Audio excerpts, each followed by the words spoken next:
This is question number 24 on the June 2014 non-calculator paper. The question, it's clear that this question is about vectors. It says triangle OAB is a triangle. M is the midpoint of OA. N is the midpoint of OB. They've given you OM. O to M is the vector M. O to N is the vector N. Show that AB is parallel to MN. Okay, so if two vectors are parallel to each other, that means they're multiples of each other.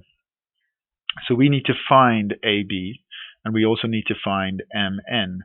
I'm going to do a fair bit of my work in around the diagram itself. MN, the vector M to N, this is a straightforward one to work out. If I need to go from M to N, I need to go minus M, I'm going against the arrow, plus N. So minus M plus N. I'm going to write it with a minus sign in between, so N minus M. So that's my value for MN. Okay, then I need to work out what AB is. But they've told me that M is the midpoint of OA. M is the midpoint of O to A. So that means that this part of it, M to A, is the same as O to M, and so this is also M. And by a similar logic, if N is the midpoint of OB, then N to B is also going to be little n.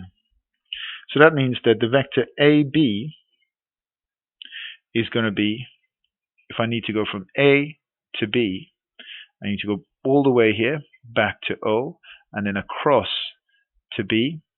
So minus 2m plus 2n, minus 2m plus 2n.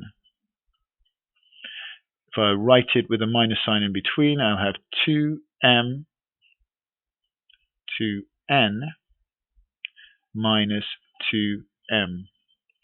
And I'm going to now factorize it, and you'll see why in a minute, because I want to show that they're multiples of each other. I'm going to take out a factor of 2.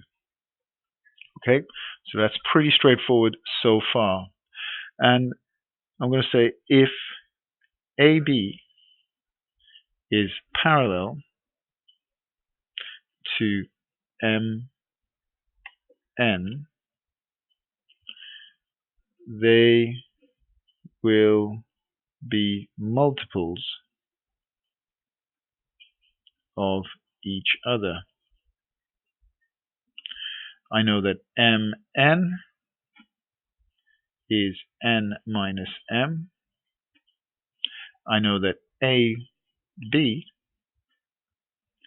is 2N minus M.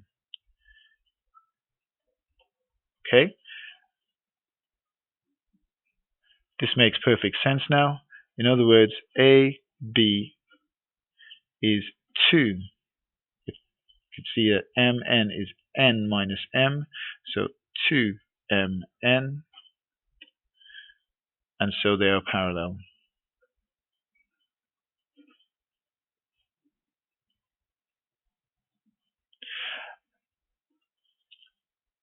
This question has a star next to the question number, and so what you should be able to do is to write a description and sort of explain why you're doing what you're doing and why the two are parallel.